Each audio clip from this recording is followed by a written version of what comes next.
우리 다 같이 누가복음 17장 11절 말씀부터 19절까지 함께 봉독하겠습니다.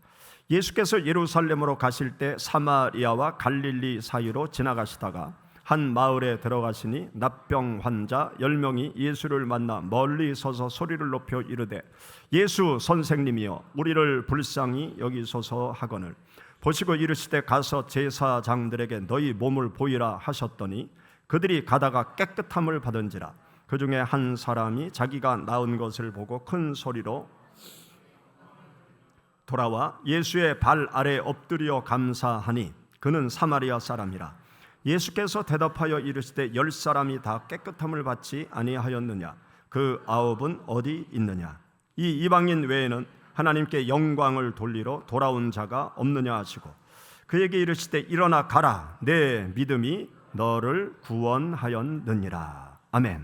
할렐루야. 감사합니다. 하나님께서 여러분과 가정 가운데 무더운 여름철 강건한 축복의 은혜로 함께 하시길 축원합니다. 지난 월요일 제가 덕유산 등산을 갔습니다. 빼제라는 곳에서 출발을 해서 덕유산 향적봉을 거쳐서 하산할 계획을 가지고 목사님들 4분과 출발을 했어요. 빼제에서 향적봉까지 가는 길이 백두대간 종주의 한 구간입니다. 그 빼제에서 올라가는데 그쪽은 사람들이 많이 다니지 않는 그러한 등산로예요. 백두대간 종주하는 사람만 드문드문 지나가지 일반인들은 거의 가지 않는 등산로입니다. 그렇게 사람들이 많이 안 다니니까 등산로 올라가는 길이 전부 이 수풀로 뒤덮여 있는 거예요. 그래서 마치 정글을 헤치고 가듯이 스틱을 앞으로 하고 쌀이나무 또 칡넝쿨 그걸 헤치면서 고개를 숙이고 산으로 계속 올라가는데 월요일 날 날씨가 어제 토요일 아주 습한 더운 바람이 부는 그런 날씨였어요. 한 6km 정도 산길을 올라가는데 도저히 힘들어서 못 올라가겠더라고요. 그래서 다른 목사님들도 힘들어하고 그래서 우리 더 이상 가지 말고 여기서 점심 먹고 내려가자고. 그래서 송계 계곡 쪽으로 중간에서 내려왔습니다. 제가 등산을 할 때는 늘 이어폰을 끼고 성경을 들으면서 가요. 그렇게 해야 힘든 걸 잊어버리니까 등산은 함께 가도 혼자 가는 거예요. 함께 가도 힘든 걸 혼자 이기고 가야 돼요.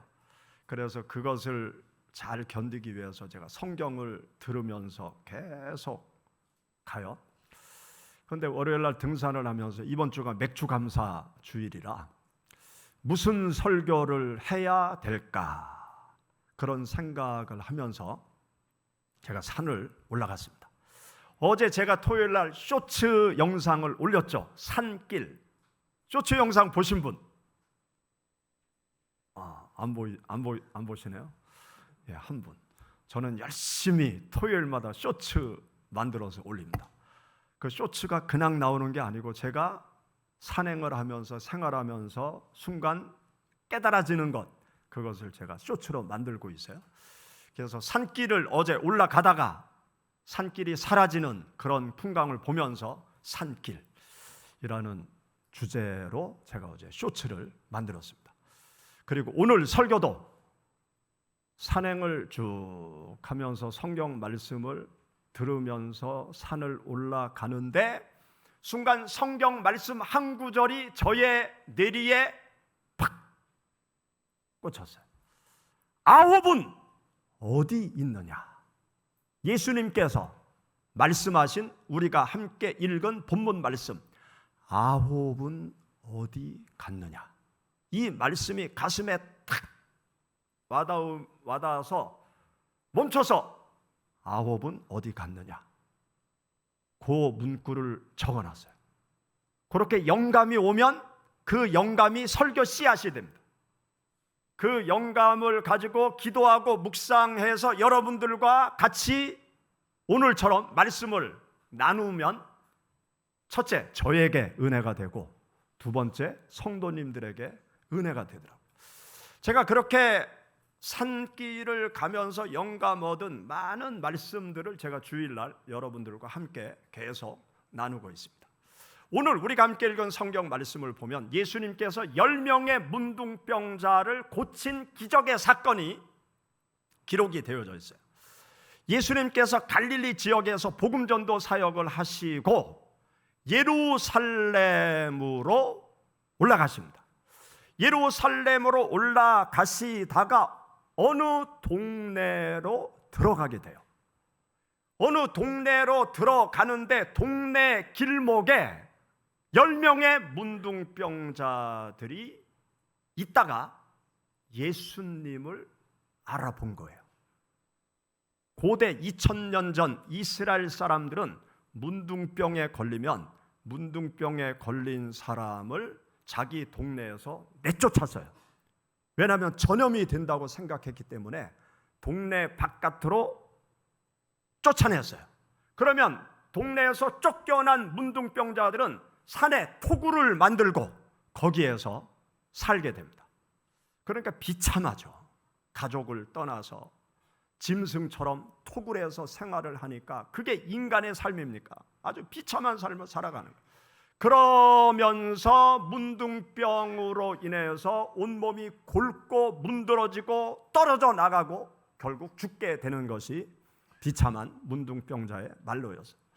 이러한 문둥병자 10명이 함께 토굴에서 살다가 예수님께서 지나가는 것을 보고 멀리서, 예수님께 가까이 가지도 못하고 멀리서 예수 선생이여 우리를 불쌍히 여겨 주옵소서, 그렇게 소리를 칩니다.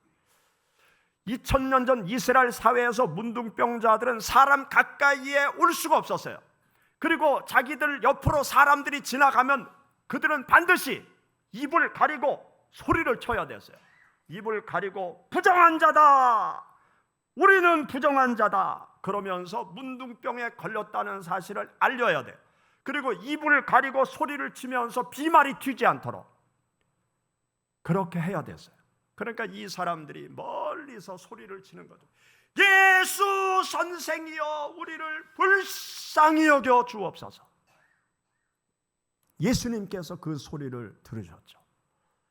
그리고 그들을 불쌍히 여기는 마음을 가지신 예수님께서 그 10명의 문둥병자에게 말씀하십니다.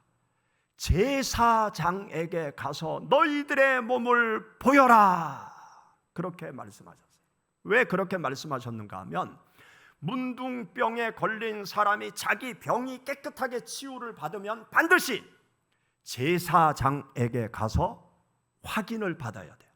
그리고 제사장이 문둥병에서 고침받았습니다, 그렇게 확인을 해주면 그 다음에 동네로 들어가서 가족을 만나고 동네 사람들과 함께 살아갈 수 있었어요.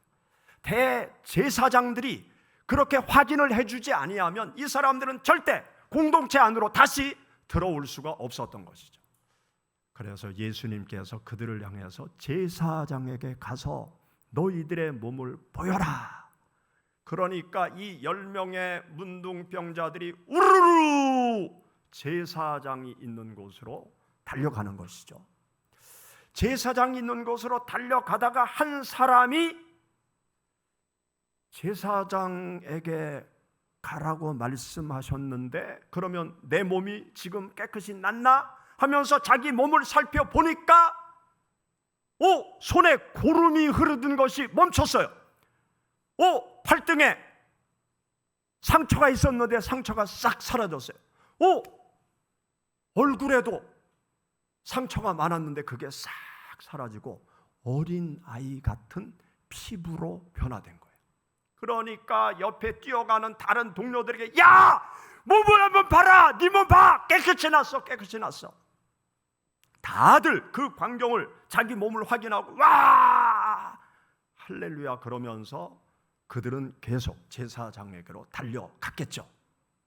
그리고 자기 몸이 깨끗하게 되어진 것을 발견한 한 사람, 달려가다가 다시 뒤를 돌아서 예수님한테 달려갑니다.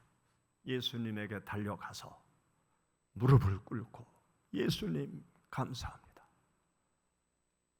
질병에서, 이 병에서 고침받게 해주셔서 감사합니다. 다시 집으로 돌아갈 수 있도록 해주셔서 감사합니다. 눈물로 통곡하며 예수님께 감사의 고백을 드리게 됩니다. 그때 예수님께서 그 한 사람을 보면서 어떤 말씀을 하시느냐? 고침받은 사람은 10명인데 9명은 어디 갔느냐? 그렇게 주님께서 말씀하세요. 여러분, 우리가 함께 읽은 본문 말씀 17절부터 19절의 말씀 우리 다시 한번 읽어보시죠. 예수께서 대답하여 이르시되 10사람이 다 깨끗함을 받지 아니하였느냐?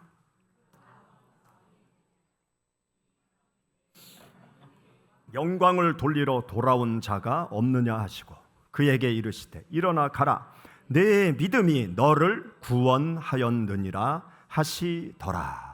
아멘. 여러분, 이 말씀을 읽으시면서 어떤 생각을 하십니까?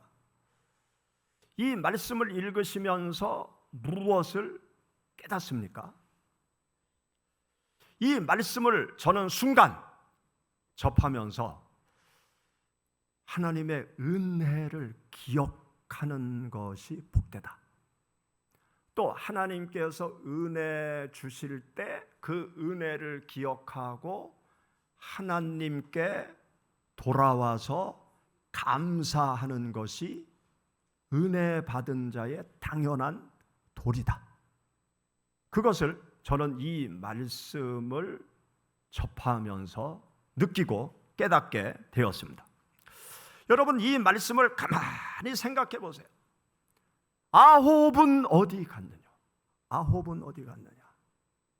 분명히 10명이 다 고침을 받았는데 이 9명은 나중에 예수님께 돌아와서 감사드렸다라는 성경 구절이 없어요. 한 사람만 돌아온 거예요.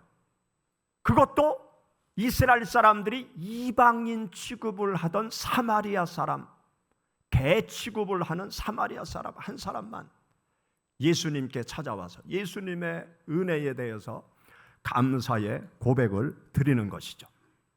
여러분, 이 세상에서 가장 나쁜 죄가 뭔지 아세요? 배은망덕한 죄. 배은망덕한 죄. 부모의 은혜를 힘입고 부모에게 배은망덕한 자식, 아주 나쁜 죄이네요.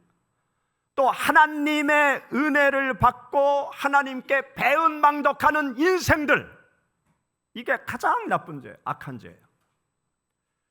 은혜를 받았는데 은혜를 받은 것을 몰라요. 또 은혜를 받았는데 은혜를 준 사람에게 악한 짓을 하는 그러한 행위, 그게 배은망덕한 죄악 아니에요?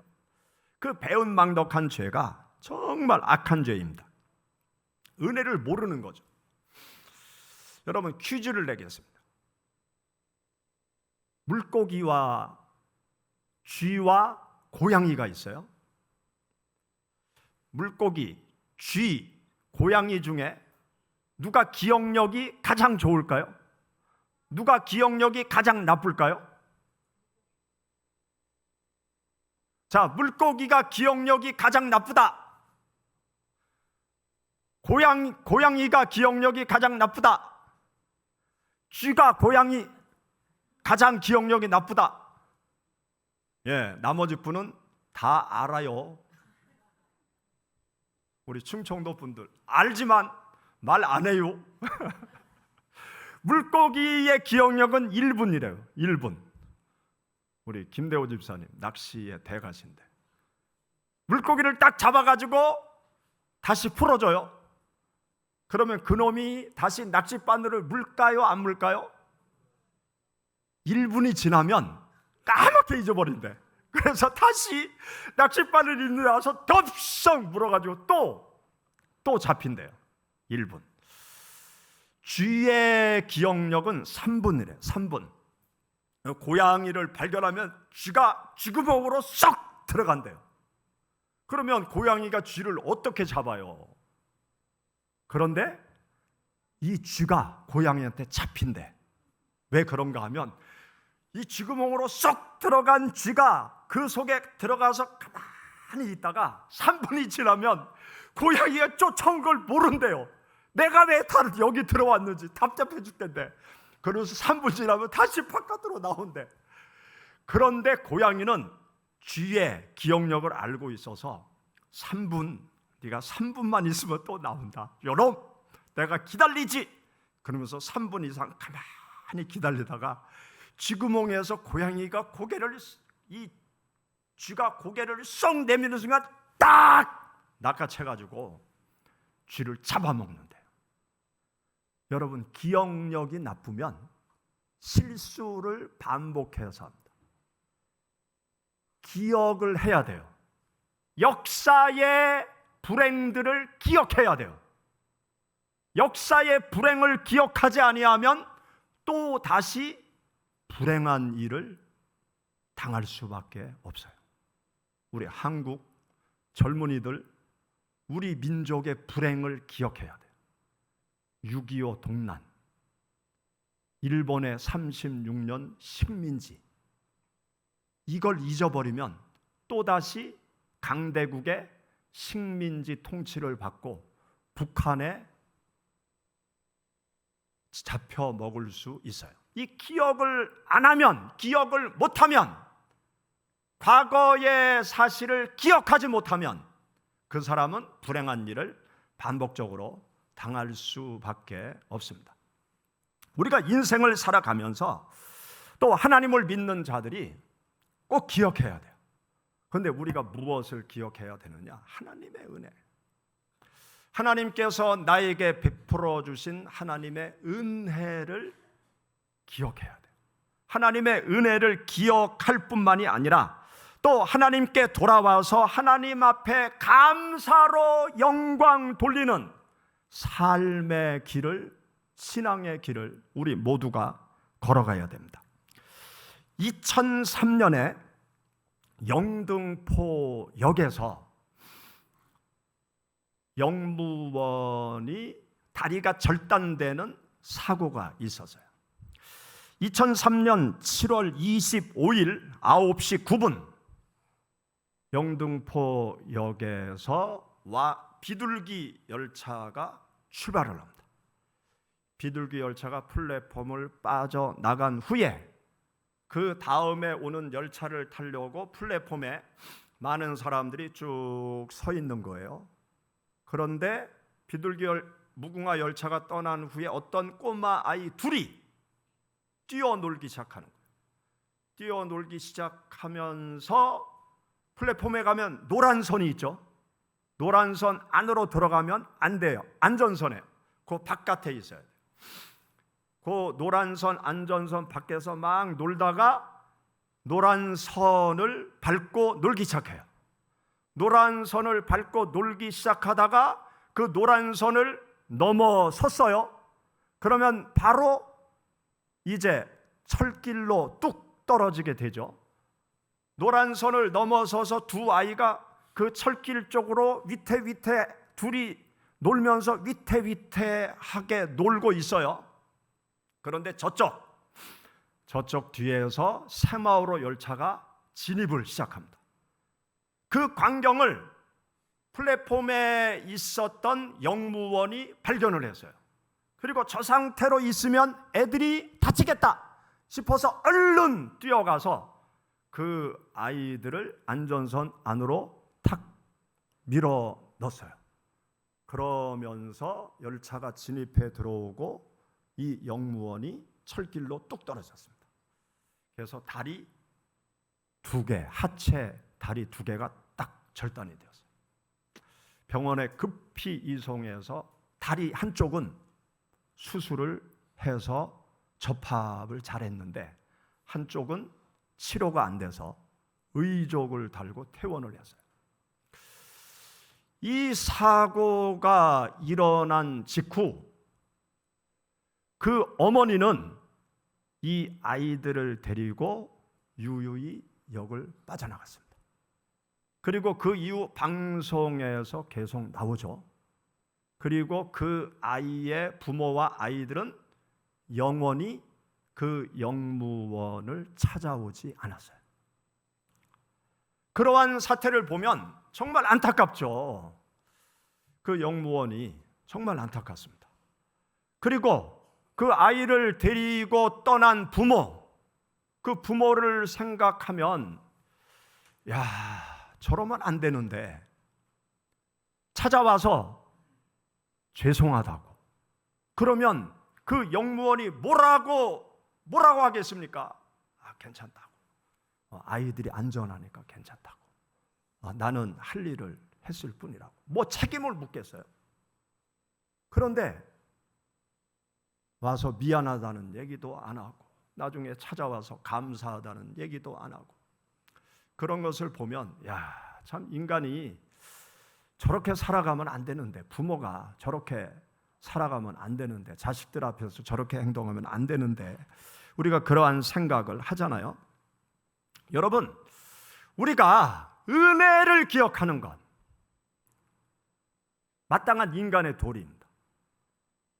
또 은혜 받았으면 은혜 받은 것에 대해서 감사의 표현을 하는 것, 그것은 당연한 성도의 도리라는 사실을 우리가 알아야 돼요. 여러분, 주님의 은혜로 우리가 구원을 받았습니다. 주님께서 십자가에 고난 당하시는 희생의 죽음의 사랑으로 우리 모두가 예수 그리스도를 믿고 죄 사함 받고 영원한 하나님의 나라에 들어갈 수 있는 말할 수 없는 구원의 은혜를 받았어요. 이 은혜를 우리는 잊지 말아야 됩니다. 이 은혜에 감사하는 마음으로 우리는 날마다 하나님을 찾고 하나님께 가까이 가고 하나님을 향한 발걸음을 멈추지 말아야 됩니다. 그 발걸음을 멈추면 하나님께 나아가는 길이 희미해져요. 제가 산길이라는 쇼츠를 만들어서 우리 목회자 톡방에 올렸더니 한 문학하는 목사님이 아주 좋은 표현을 써놨더라고요. 산길 그러면서 산길, 하나님을 향해서 발걸음을 찾아 옮기면 산길이 됩니다. 하나님을 열심히 찾지 않으면 산길이 죽은 길이 될 수 있습니다. 그렇게 표현을 딱 해놨더라고요. 하나님께 나아가는 산길, 사는 길. 우리는 하나님의 은혜를 기억하면서 하나님께로 열심히 날마다 가야 돼요. 그렇지 않으면 하나님께 나아가는 길이 숲풀로 뒤덮여 희미해지고 사라지고 하나님께 가는 산길, 생명의 길을 잊어버릴 수도 있어요.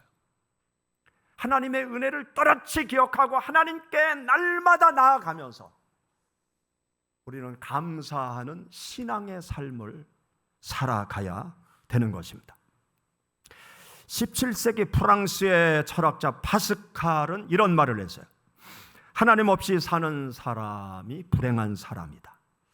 하나님을 찾고 있는 사람은 괴로운 사람이다. 이 문구에 좀 생각해 봤어요. 하나님을 찾고 있는 사람은 괴로운 사람이다.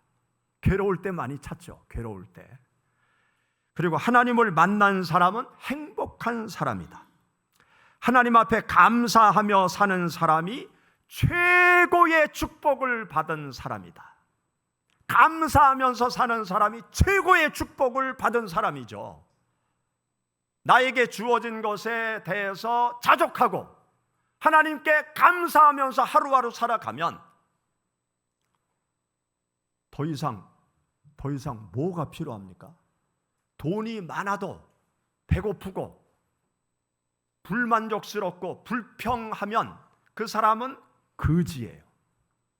그런데 나에게 있는 것에 대해서 자족하고 감사하면서 살아가면 무엇이 부러운 게 무엇이 있어요? 그 사람이 최고의 축복을 받은 사람이죠. 감사할 줄 아는 사람, 감사하면서 살아가는 사람, 그 사람이 가장 축복받은 사람이고, 감사하면서 살아가는 사람이 더 큰 하나님의 은혜와 축복을 받게 되는 것입니다. 여기 성경 말씀에 보면 10명 중에 한 사람만이 주님께 찾아와서 감사의 고백을 드리죠. 그가 주님 앞에 찾아와서 감사로 인사드릴 때 뭐 주님 앞에 내놓을 게 있었겠습니까? 성박 토굴에서 사는 이 문둥병 걸린 사람, 아무것도 없었을 거예요. 그런데 주님께서 무엇을 받으십니까? 그 마음을 받으시는 거죠. 물질 얼마나 많느냐, 그것이 중요한 게 아니고 정말 주님을 향해서 감사의 마음을 갖고 있느냐, 그것이 중요한 것이죠. 주님께서 그의 감사를 받으시고 그에게 축복의 말씀을 또 주시잖아요. 주님께서 뭐라고 말씀하셨습니까? 여기 성경 말씀 보시죠. 19절 우리 다 같이 읽어보시죠. 그에게 이르시되 일어나 가라, 네 믿음이 너를 구원하였느니라 하시더라. 아멘. 육체의 구원뿐만이 아니라 그의 영혼까지 구원받는 놀라운 축복을 받게 되었습니다. 9명의 사람은 육체의 구원은 받았지만 그들이 하나님을 잊어버리면 그들은 지옥에 갈 수 있어요. 육신의 질병으로부터 구원받았지만 그의 영혼이 멸망의 길로 갈 수 있다고요. 이 돌아와서 감사하는 한 명의 문둥병자, 육체의 구원뿐만이 아니라 영혼의 구원의 은혜까지 받게 된 것이 아닙니까? 우리가 하나님의 은혜를 또렷이 기억하고 하나님께 감사로 영광 돌리는 삶을 살아가면 하나님께서 더 큰 은혜와 축복을 우리들의 삶 가운데 베풀어 주시는 거예요. 울산에 한 아주머니가 있었는데 6.25 전쟁이 끝나고 울산에 가서 생활을 시작합니다. 그런데 돈이 없으니까 시장 가서 동태를 받아다가 시장에 펼쳐놓고 동태 파는 장사를 시작한 거예요. 열심히 하나님을 믿으면서 물건을 떼어다가 동태를 팔고 생선을 팔고 그렇게 열심히 살아갑니다. 그러면서 이 아주머니는 교회를 열심히 다녔는데 늘 하나님 앞에 기도 드리는 제목이 있었어요. 하나님, 하나님의 성전을 하나 내 평생 건축하고 하나님 앞에 가고 싶습니다. 그렇게 기도를 드렸어요. 현실적으로 성전을 지을 수 있는 헌금을 할 수 없지만 뭐 소원이니까 기도 드리는 거죠. 하나님, 제 평생 하나님의 교회를 하나 건축하게 해 주옵소서. 그렇게 늘 기도하면서 새벽부터 나가서 열심히 장사를 합니다. 어느 겨울 동태를 받아다 놓고 장사를 하는데 할머니 한 분이 오신 거예요.